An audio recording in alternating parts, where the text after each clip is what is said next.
أرتاني شغلي يقول الرئيسي معلنا ما هيد وأنا معلن ما يو مدرسة نقف يقدر وين إنه فرديو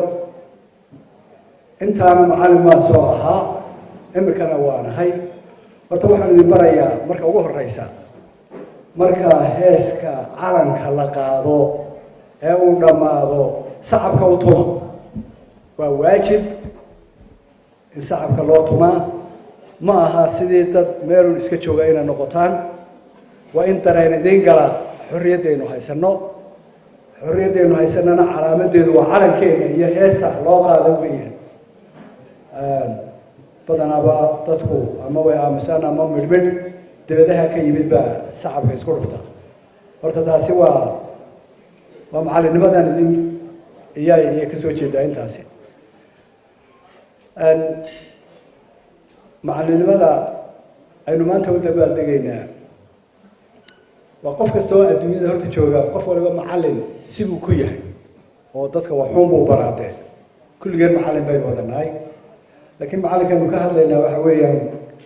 ka ugu soo tababartay macallinimadu waxay tahay ka garanaya macallinimadu waxay tahay iyo dadka in wax loo faa'iideeyo una malayn maayo qof inuu jiro ka faa'iido badan qof kale maskaxdiisa wax ku kordhinaya inuu jiro u malayn maayo taasi waxay ka dhigan tahay wax la qabto waxa ugu faa'iido badan in qof kale aqoon aad u kordhiso noloshiisa wax ka tarta qofka ka sidaa sameynayana waa macallinka weeyaan macallinimada waxaa aada u muujinaya geedkaasi halkaa lagu sawiray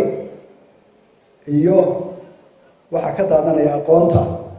geedkaasi macallinkii waa geedkaas oo kale aqoontuu sii daynayay oo dadka barayayna waa taasi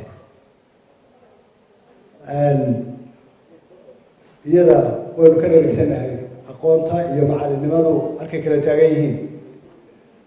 su-aashiisa waxa weeye ama hadalka aynu ka hadlaynaa macallinimadu faa'iidaday ummadda u leedahay iyo nolosha bani aadamka halkay kaga jirto innagu waxaynu ka soo noqonay waddan burburay baynu ka soo go'nay tacliinteennii iyo aqoontii aynu lahayn maalintii wixii soomaaliya la isku odhan jiray ay burburtay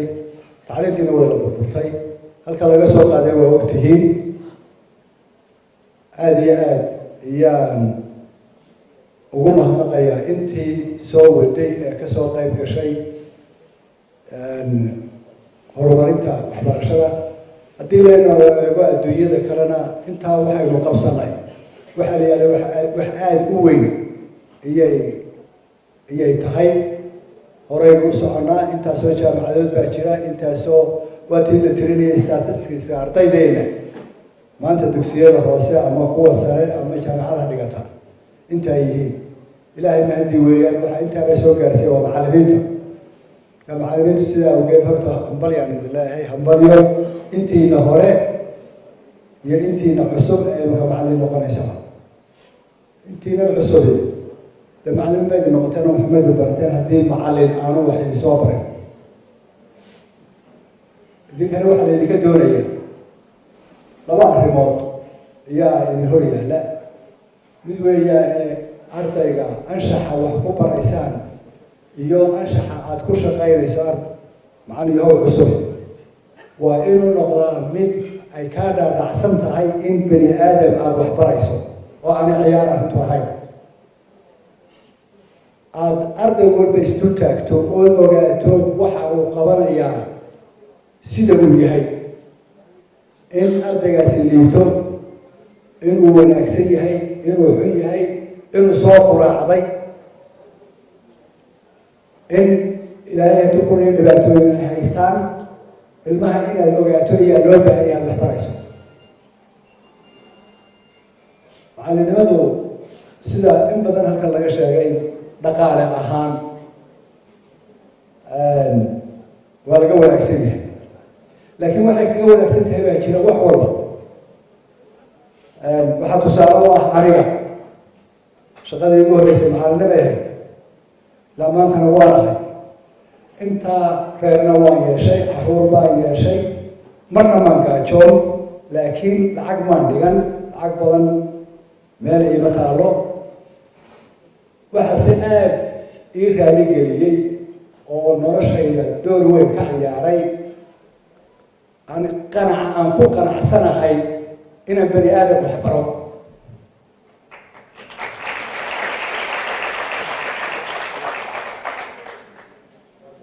aan caafimaadkayga wax ka tartay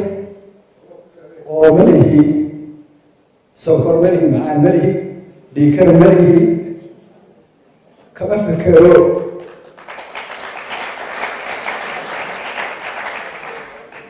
xaggeed wax ka keentaayo xaggeed wax ma sidee adduunyada ay ku tahay marna kama fekero intaa wax baray aada iyo aad bay ii jecel yihiin ay ii soo dhaweeyaan meel kastoo joogaan macallin kastana caynkaasay ku yihiin allah u naxariistee nin la odhan jiray macallin weyn ahaa la odhan jiray ismaaciil cali faarax dhubato ku magac dheeraan oo kal hore geeriyooday allah u naxariisto ayaa iiga sheekeeyey sheeko gaaban beryihii lasoo noqday magaalada imika lagu soo noqday dagaaladii aanu ka soo noqnay oo dadku aada ay u liiteen iyaa wuxuu waxaa laga yaalay dahab sheeg markaasaa la yidhi lacag baa kuu taalla cid lacagay soo dirtay maan garanayn buu yidhi markaasaa la yidhi yaad u malaynaysaa in lacagtan ay kaaga timid yaa kuu maqan berigaana waxaa la isweydiin jiray magac iyo reer iyo waxbaa la isweydiin jiray markaasaa la yidhi walahi garan maayo cid lacag ii soo dirta ah maanta inay dibadda iga jirto umalayn maayo nimankii waxay yidhaahdeen balkaana ninkan la hadalo kii lacagta soo diraa telefoon loo diray magaciisii uu sheegay wuu garan waayey ima garanaysid buu yihi macallin baad ii ahaan jirtay wuxuu maalintaa ka furtay dhibaato badan oo haysatay macallinkaasi meel kasta oo tagto iyo si kasta oo tahay waad isku hadlayn kartaa meel kastaoo tegayso inaad macallin ama arday aada kala kulmayso aada kuu jecel haddii macallin wanaagsan aad ahayd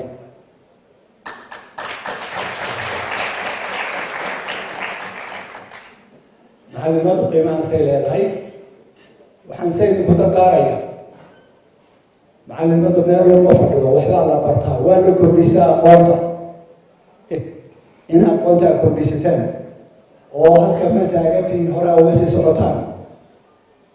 oo aad barataan macallinnimadu faa'iidada lihi waxa ay tahay iyaa la doonaya waddaniyada inaad ku dartaan baa la doonaya oo waddankiina hawsha kale idin sugaysa waa taasi macallinku wuxuu gudbiyaa waddaniyadu waxay tahay iyo qofka iyo waddanku waxay isu yihiin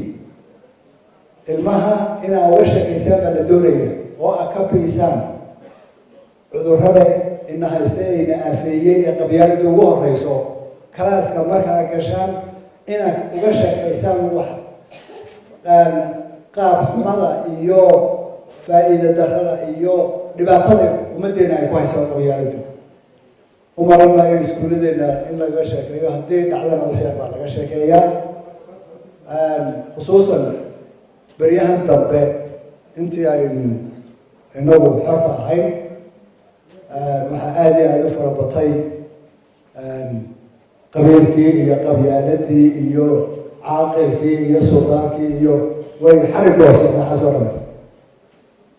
waxaasoo dawlada kala qaybin iyo waxay calaamad u yihiin iyo qabyaaladu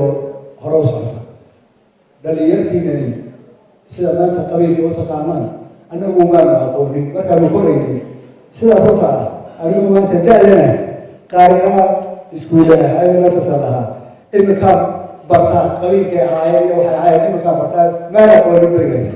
idinkuse waxaa laga yaabaa in waayo wadcigaasaa kusoo noolaydeen iyadoo sidaa la wada sheeganaya dhalateen marka dhibaato weyna halkaa ka taagan in ummadiina aa uga adeegtaan oo aa ka baysaan oo qabiilkoo keliya maaha ee aa ka duwanaataan qofkan wax aqoonin oo u tilmaantaan qofkii aada hesho in waxbarashada waxaan ujeedaa dadka waxa wanaagsan inaad tustaan yaa loo baahan yahay ka baabuurka sida xun u wada markaad jaanis u hesho inaad kala hadasho ka qabiilka ka sheekeynaya inaad kala hadasho dhibaatooyinkeeda wadaniintu waxay tahay iyo dowladnimadu waxay tahay iyo sida wadanka loo jeclaado inaad dadka abartaan yaa laydinka doonaya macallinku waa ka intaas oo idin qaada weeyaan macallinku waa ka maskaxda ka caafimaad qaba ee isu sheega ee ku qanca waxaan ummadda ugu qabanayaa inuu yahay wixii adduunyada ugu wanaagsanaa intaasaan imikana waxaan idin leeyahay waan idin hambalyaynayaa aada iyo aad baan idin hambalyaynayaa xagga haddaan ka hadlo aan ku noqdee dugsiyada ama iskuullada adduunyada kale fasalada u hooseeya laba qolaa caan ku ah inay waxbaraan waa haweenka iyo inta ugu aqoonta badan fasalada koowaad ka labaad ka saddexaad ilaa ilmuhu uu ku barbaarayo aqoonta waxaa waxbara haweenka sidaasi waxay ku imanaysaa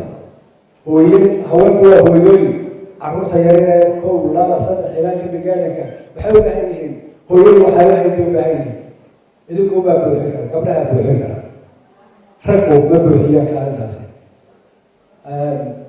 markaasi maamulayaasha iyo wasaaradda iyo idinkaba waxaan macallimiinta ah waxaan soo jeedin lahaa in